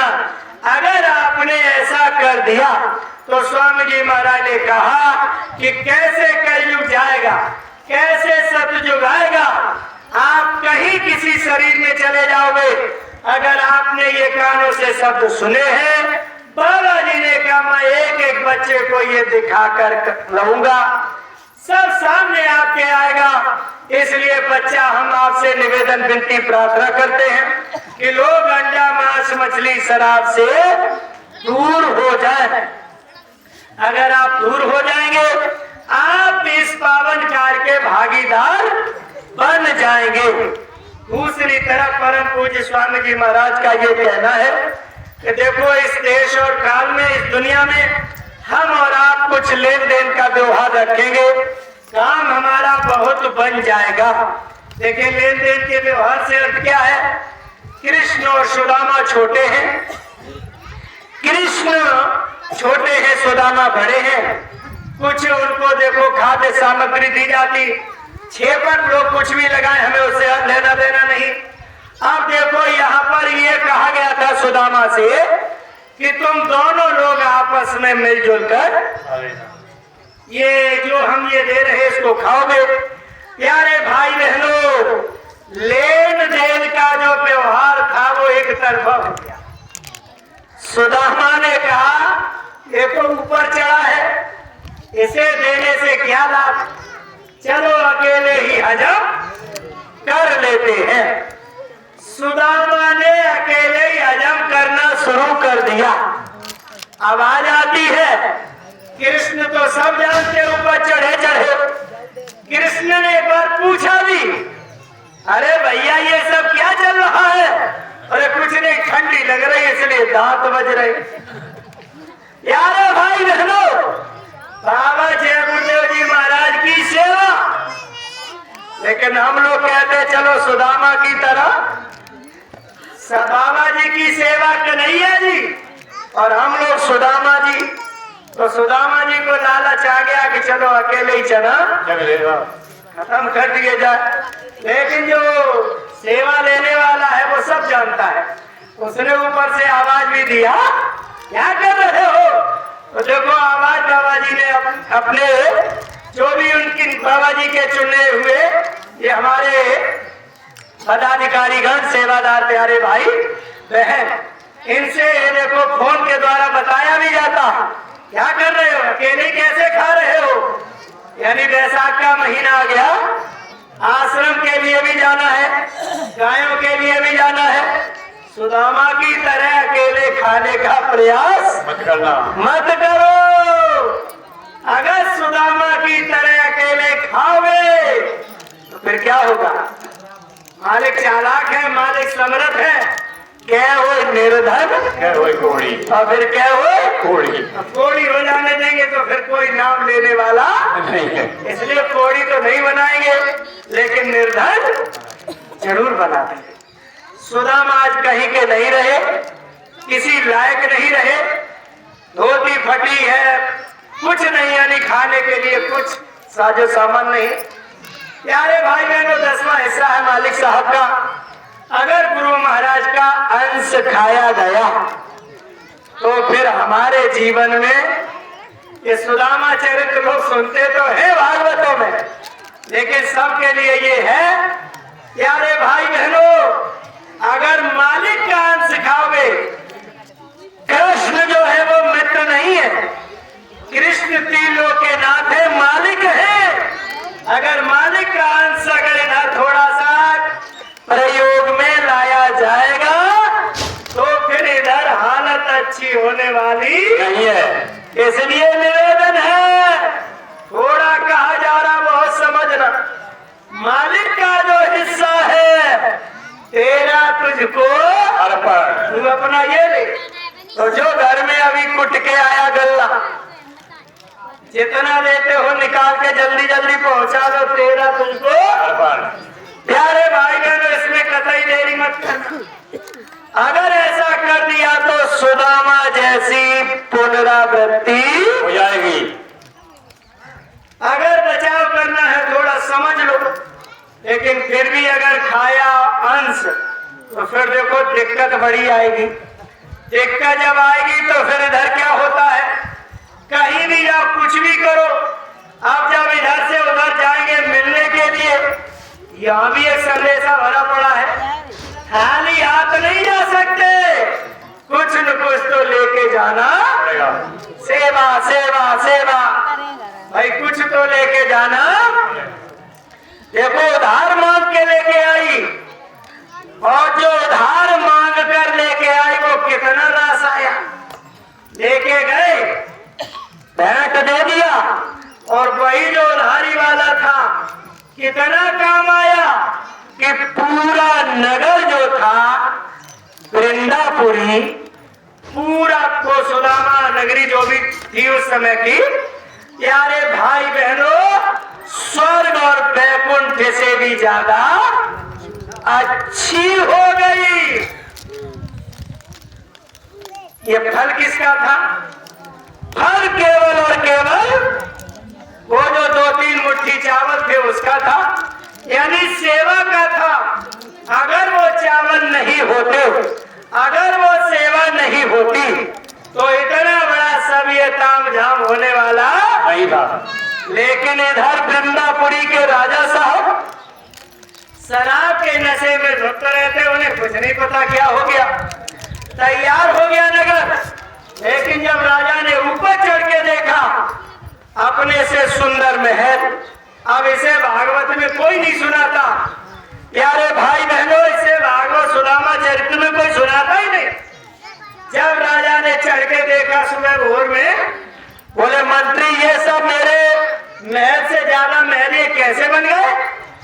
मंत्री ने पूरी बात कह सुनाई कि सरकार, सुदामा का नाम आपने सुना कि यहाँ, अरे जिस सुदामा को आपने धक्के मार के भगाया आपने यहाँ से, सुदामा हर समय आप जब शराब पीते थे, देखो सुदामा ने कभी आपकी बड़ाई नहीं की। सुदामा ने जब कहा तब वही कहा कि हे राजा ये शराब छोड़ दे, लेकिन उनका जो मित्र था वो आपकी बड़ाई करता था चक्रधर। सुदामा ने आपकी बड़ाई कभी नहीं की, केवल उसने कहा तो शराब छोड़ने के लिए कहा। हे राजन, वो शब्द जो सुदामा कहते आपके लिए बड़ा ही, यानी अमृत के बूंद का, अमृत के समान वो काम करेंगे। तो देखो सुदामा ने जब जब आपके लिए कहा कि आप राजन छोड़ दीजिए शराब, अरे राजा ये शराब छोड़ दो, तो हे राजन ऐसे इस तरीके से सुदामा के ऊपर गरीबी कृष्ण के उधर गए। अब उन्हीं की दया में से ये देखो रात ही रात में लक्ष्मी जी खुद आई, और देखो उधर से वो शिल्पकार सबसे बड़े देखो वो आए, सबका दर्शन दीदार हुआ, पूरा नगर देखो तब्दील हो गया। राजा ने दाती पीसते हुए कहा, अरे दुष्ट, तूने मुझे क्यों नहीं जगाया तो मैं भी दर्शन कर लेता। तो कहने लगा, मंत्री सरकार, मैंने खूब जगाया, खूब झकझोरा, लेकिन आप इतना नशे में धुत थे कि आप टस से मस नहीं हो रहे थे। संसार के लोगों, राजा को इतना पश्चाताप हुआ शराब पीने का। राजा ने कहा, महाराज ये मेरी गलती कैसे माफ होगी। बोले चलो। सुदामा के पास जब गए, राजा ने गलती की माफी मांगी। तो देखो यहाँ पर ये कहानी क्या सीख लेती है। अगर रोज रोज सुदामा की तरह उस राजा से कहा जाएगा कि हे राजा छोड़ दे, तो जैसे जय गुरुदेव वाले तड़बड़ करता कौन खड़ा, जैसे दो तारी खाएगी नशेबर वाले कहेंगे देखो फिर आ गए, फिर आ गए। जैसे वृंदापुरी का राजा, नशेबर वाले एंड्रॉइड मोबाइल पर ये कथा जरूर देखना। जैसे वृंदापुरी का राजा सुदामा पर जब वो बार बार कहते थे गुस्सा होता था। एक छोटा साधारण सा आदमी हमें शराब के लिए कैसे ललकार रहा है, लेकिन उसकी आंखें गुस्से से लाल रहती थी। लेकिन एक समय आया कि राजा की बचत किसने किया? सुदामा ने ही किया। इसलिए नशेमर के बड़े बड़े लोगों, आपकी बचत यही जय गुरुदेव वाले करेंगे और आपकी मदद करने वाला कोई नहीं है। इसलिए निवेदन है, विनती है, अभी मान जाओ तो ठीक है, नहीं तो वृंदापुरी राजा की तरह आपको एक न एक दिन तो बात माननी पड़ेगी। बाबा जी ने कहा जय गुरुदेव बोल लो अभी ठीक है, अन्यथा की स्थिति में मजबूरन तुम्हें जय गुरुदेव तो बोलना पड़ेगा।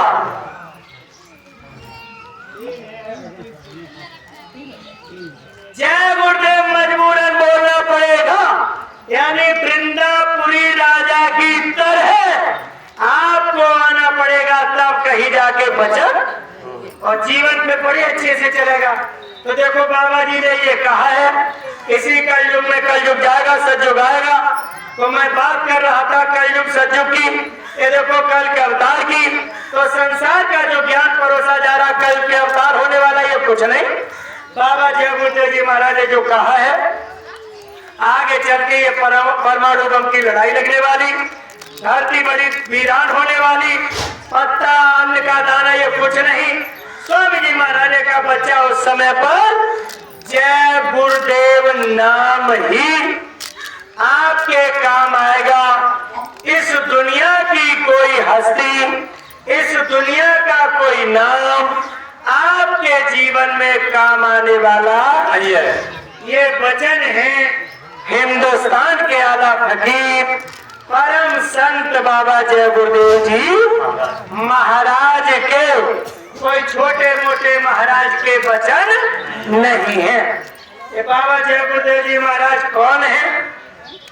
स्वामी जी महाराज कोई छोटी मोटी हस्ती नहीं है। ये वो हस्ती है जैसे भगवान कन्हैया छोटी अवस्था में 5 दिन के थे, पूतना को मार दिए।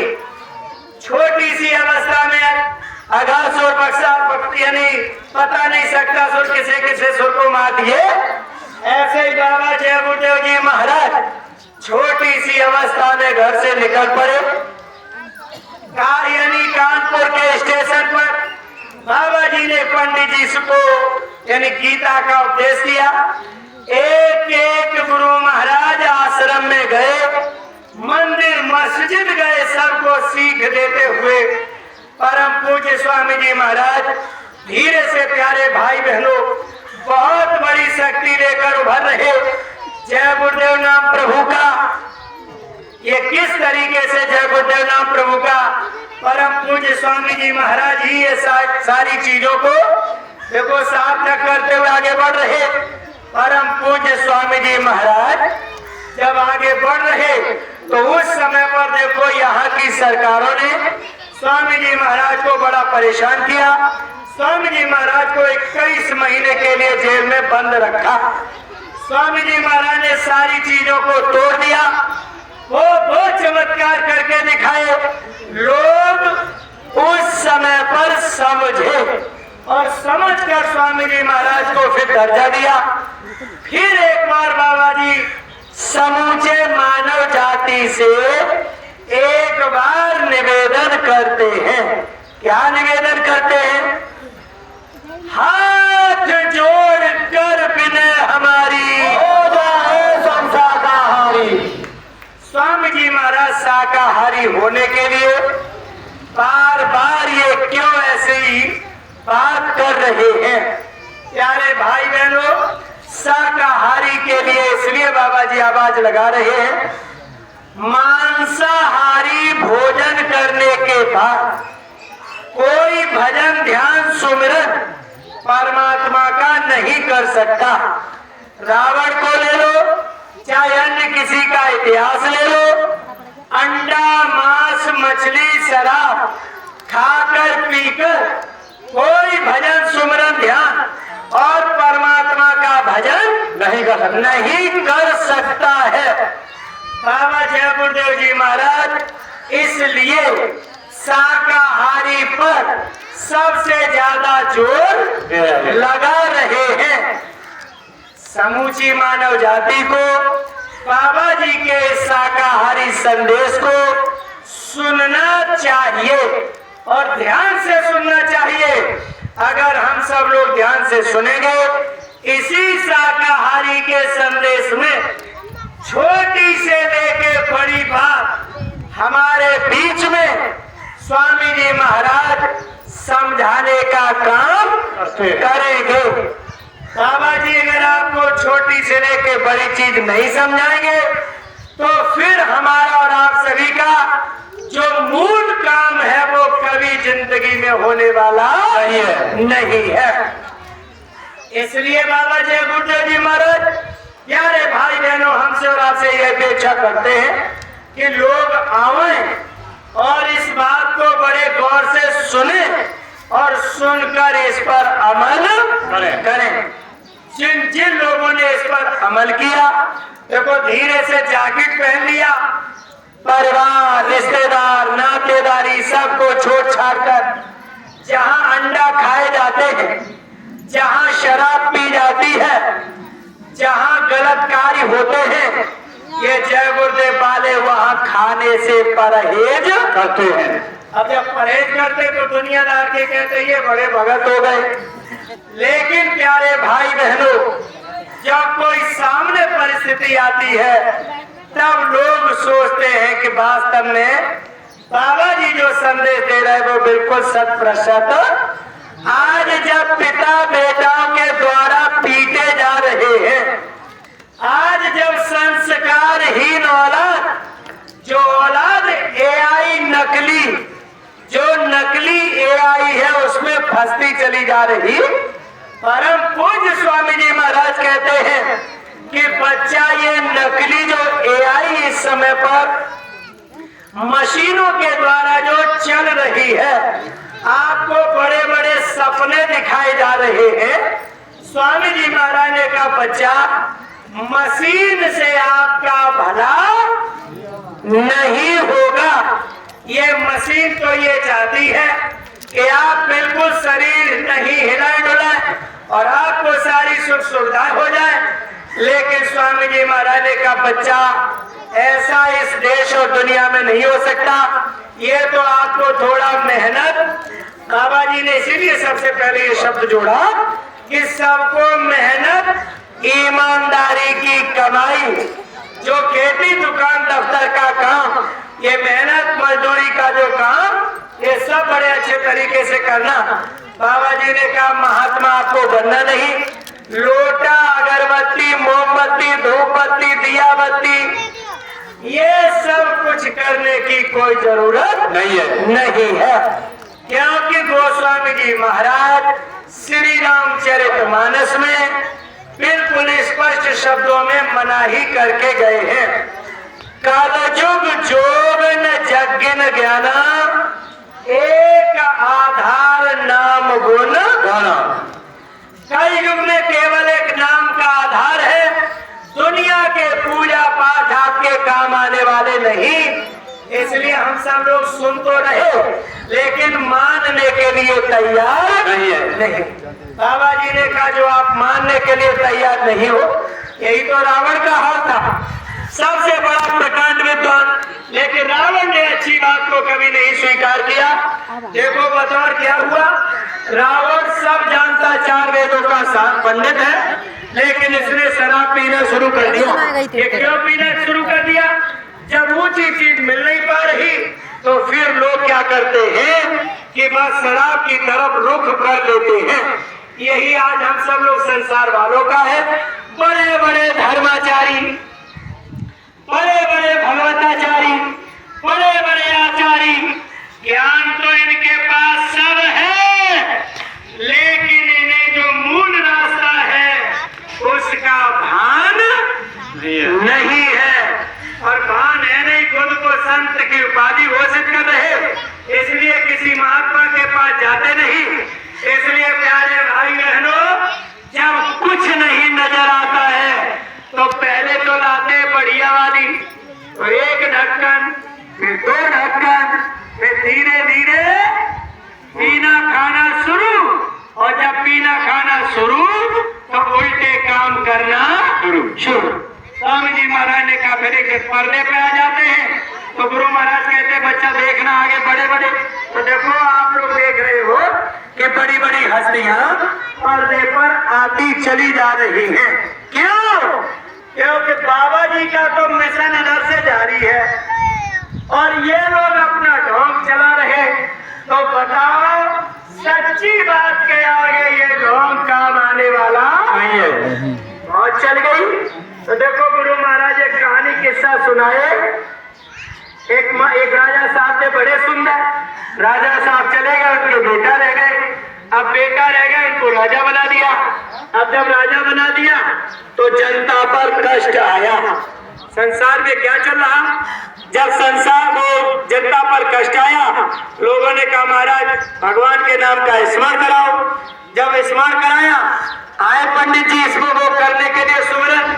जब सुमरन करने के लिए आए, अब पंडित जी ने देखा ये जो राजा के यहाँ जो सुमरन करने के लिए आए हैं, यहाँ बोर्ड लगा हुआ है कि कल यानी कलयुग जोगन जग्गिन एक आधार नाम बुझाना।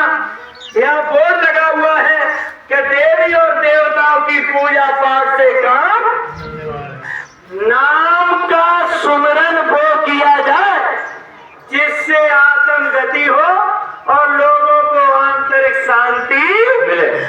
ये भगवान और ये देवी देवताओं की पूजा पाठ से काम नहीं चलेगा। वहाँ एक बोर्ड लगा हुआ, तो पहले विद्वान जो आए करने तो आए कुछ सुमरन। अब उन्होंने देखा यहाँ तो बाउंडेशन लगी हुई है, तो उनके दिमाग में आया उसको देखकर क्या सुमरन करे क्या नहीं करे, क्या करे क्या न करे। अब यही नहीं समझ पा रहे, करे तो फिर क्या करें? क्या। बाबा जी की इस कहानी में बहुत रहस्य छुपा हुआ है। संसार के लोग इस समय पर जितने भी ये बड़े बड़े मालाधारी, बड़े बड़े तपधारी, अब इस समय पर ये नहीं समझ पा रहे हैं कि करे तो फिर क्या करें? करे क्या। तो फिर पहले विद्वान कह रहे क्या करे क्या न करे, क्या करे क्या न करे। लोगों ने कहा महाराज जनता का दुख दूर नहीं हो रहा है, कौन लगा।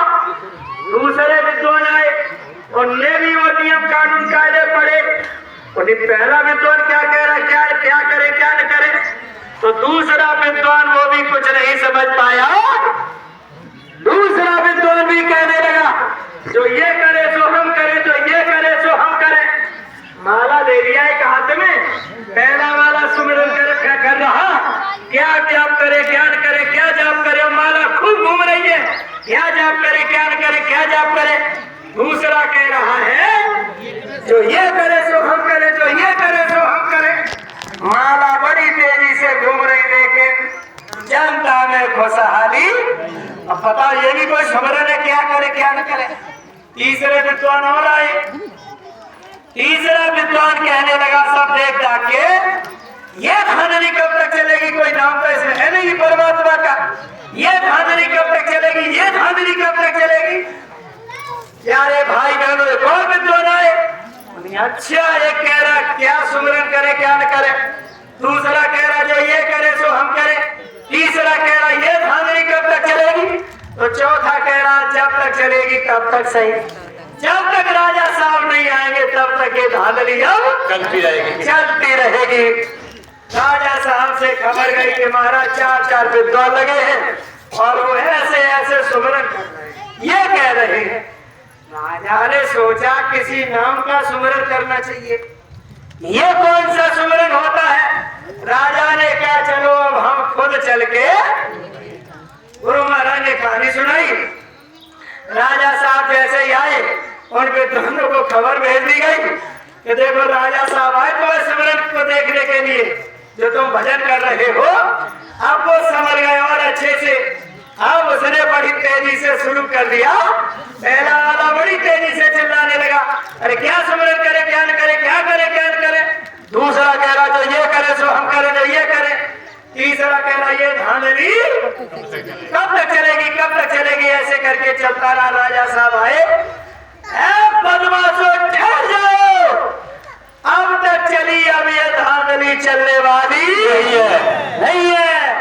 तो बाबा जी की बारी है, सतगुरु की बारी है, स्वामी जी की बारी है, सतगुरु की बारी है। तो इस समय पर जो सुमरन चल रहे हैं कुछ इस तरीके से चल रहे हैं। जितने सुमरन हो रहे हैं, जितनी कथा हो रही है बड़ी बड़ी, उतनी ही जनता दुखी हो रही है। महापुरुष की वाणी क्या कहती नहीं, बाबा जी ने कहा बच्चा वो गरीबी आएगी, वो महंगाई आएगी, वो डंडे पड़ेंगे, अधिकारी रोएगा, कर्मचारी रोएगा, तब बाबा जी याद आएंगे। बच्चा उस समय तुम लोग हुकूमत करना, उस समय पर लोगों की महंगाई से कमर टूट जाएगी। तो देखो इस समय पर देश दुनिया की यही हालत है। मेरे प्यारे भाई बहनों, ख्याल रखना। देखो समय आपने दिया बहुत, इसके लिए हम आपके आभारी। चलते चलाते हम आपके चरणों में विनती कर देना चाहते, प्रार्थना कर देना चाहते। इस समय पर परिवर्तन की बेला है, बहुत ही विलक्षण समय है। इस समय पर संसार के लोगों, आप लोग भी जरा ध्यान से समझेंगे। आप अपना संसार के हिसाब से अर्थ लगा लें, हम सब संसार के प्यारे भाई बहन अपना अर्थ लगा लें। एक जो ये द्वापर अभी युग गया है, इस द्वापर युग में एक लड़ाई लड़ी गई है महाभारत की। बस एक बात आपको बताते हुए वाणी को ग्रहण करेंगे। महाभारत में जो लड़ाई हुई है उसमें एक बहुत सुंदर वर्णन मिलता है, वो आप लोग सुन लें। देखो महाभारत की लड़ाई में दो महारथी चुने गए हैं। बस थोड़ी सी और सुन लो, बात खत्म करते हैं। महाभारत की लड़ाई में दो योद्धा और दो महारथी चुने गए हैं। एक योद्धा अर्जुन और एक योद्धा कर्ण। कर्ण कितना बड़ा योद्धा था सबको पता, कन्हैया अगर इतना नहीं करते नहीं मारा जाता। अब देखो यहाँ पर गौर से समझने की क्या चीज है। जब युद्ध शुरू होने वाला तो प्रश्न ये आया कि अर्जुन का रथ जो हाँकने वाले हैं वो तो है कन्हैया, कर्ण जो है सबसे बड़ा बल ये योद्धा, कर्ण का रथ का सारथी कौन बने, इस पर मंथन होगा। तो देखो नकुल सहदेव के हालांकि मामा थे, नाम था उनका शल्य जी। नकुल और सहदेव के मामा थे शल्य जी। निमंत्रण दिया गया, आए तो अपने भांजों की तरफ से लड़ने के लिए। अब कोई न कोई प्रक्रिया जरूर रही होगी। बीच ही में कौरवों ने हाथों में ले लिया और प्यारे भाई बहनों कर्ण का महारथी सारथी बना दिया। ये क्या सीख दे रही है चीज? है तो हम सब एक थैली के चट्टे बट्टी, शल्य है तो शकुनी और सहदेव को, सॉरी, नकुल और सहदेव के मामा सगे संबंधी, लेकिन बीच में कौरव से अर्थ है कि गलत रास्ते में डायवर्जन हो गया, गलत रास्ते में उनकी दिशा मोड़ दी गई। संसार के लोगों, हम लोग सब चाहते तो है भजन करें, सही रहे, लेकिन ये देश और दुनिया काल माया की कुछ ऐसी परिस्थिति है कि वहीं से शल्य जी का रास्ता डायवर्जन कर दिया जाता है। और शल्य पहुंचना चाहिए था इधर धर्म की तरफ, लेकिन पहुंच गया धर्म की तरफ। तो करना चाहिए था हमें शाकाहारी रह के भजन, लेकिन हम डाइवर्ट हो गए इधर। बस एक शाम को पहुआ और बस दुनिया की, हमें कोई दुनिया से मतलब नहीं, एक आमने खिलाना ढिमका, बस कहानी खत्म। प्यारे भाई बहनों, यानी महाभारत सुन लेने से काम नहीं चलेगा, अपने ऊपर उतारना। तो सब हम समस्त लोगों को क्या सीख लेनी यहाँ से? अब देखो, शल्य रथ तो हाँकते थे कर्ण का, लेकिन जब कर्ण बात करता था युद्ध की किसी योद्धा के बारे में, तो शल्य करते क्या थे? शल्य कहते थे, हे कर्ण, तुम हो तो बलशाली जरूर, लेकिन तुम ऐसा कभी नहीं कर सकते। जब चाहे तब शल्य कर्ण को तोड़ने का काम करे मनोमन, क्योंकि भाइयों की विजय करानी है। जब तुमने मुझे धोखा दिया है, धोखे से बुलाया, तो मैं भी छल से ही काम करूंगा। तो इधर तो है संसार के लोगों, संसार में रहो जरूर यार दोस्तों के साथ, लेकिन काम शल्य जैसा होना चाहिए, यानी रहो उनमें जरूर। वो भले ही माँ को बेटा बच्चियों की कसम खिला कि तुम नहीं पी लो, कतई नहीं, रहो उनमें जरूर, लेकिन पीने का कोई वहां पर दायरा। सब प्यारे भाई बहनों करण को तोड़ते रहे और कन्हैया जी अर्जुन को हौसला देते रहे। यानी अर्जुन कह रहे कि महाराज ये कैसे होगा? कृष्ण बराबर हौसला दे रहे। तो हौसला देने वाला एक दिन युद्ध जीत गया, और जिसके हौसला तोड़े गए वो युद्ध हार गए। और तो इससे ये है कि संसार में केवल आपके इस देश और दुनिया में हौसले तोड़े जाएंगे, और संतों के यहाँ हौसले जोड़े जाएंगे, बढ़ाए जाएंगे। बाबा जय गुरुदेव जी महाराज है कन्हैया की तरह। दुनिया के जो ये वक्ता और ये दुनिया की जो कथाएं हैं, ये है प्यारे भाई बहनों शल्य की तरह, केवल आपको तोड़ देंगे।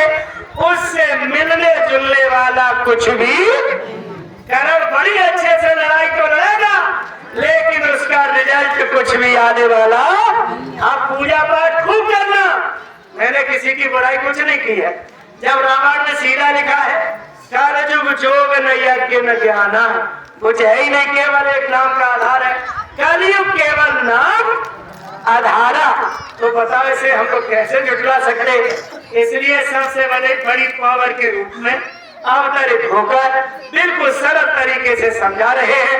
लोग अगर मान जाएंगे तो देखो, जिनके भाग्य अच्छे हैं मान जाएंगे, बात समझ में आ जाएगी, समझ में आ जाएगी, कल्याण हो जाएगा, कल्याण हो जाएगा, आगे चल के गुरु महाराज का काम हो जाएगा। इसलिए बाबा जी ने कहा कलयुग में कलयुग जाएगा और 1000 बरस के लिए सतयुग। देखो महाराज जी लगे हुए हैं बड़े अच्छे तरीके से, इस समय पर बिहार में चल रहे, और 17 मई से 21 महीने तक, वो 21 तारीख, सॉरी 17 से 21 मई 5 दिन का कार्यक्रम है मथुरा में। आप लोग सादर आमंत्रित हैं। 19 तारीख को भंडारा मेन है, आप लोग आए, सत्संग सुने। प्यारे भाई बहनों, जो आपकी उलझी हुई बुद्धि है सुलझेगी। तो 17 तारीख से लेके 21 मई, अभी देखो मई स्टार्ट हो गई है, 17 से कार्यक्रम शुरू हो जाएगा, 21 21 तक चलेगा 5 दिन। आप लोग आइए मथुरा, आप सादर आमंत्रित हैं और जो सेवा वगैरह है उन्हें हम सब लोग ज्ञानवरत देते रहेंगे। इन्हीं शब्दों के साथ बाड़ी प्रोग्राम कहने सुनने में गलती माफ करें।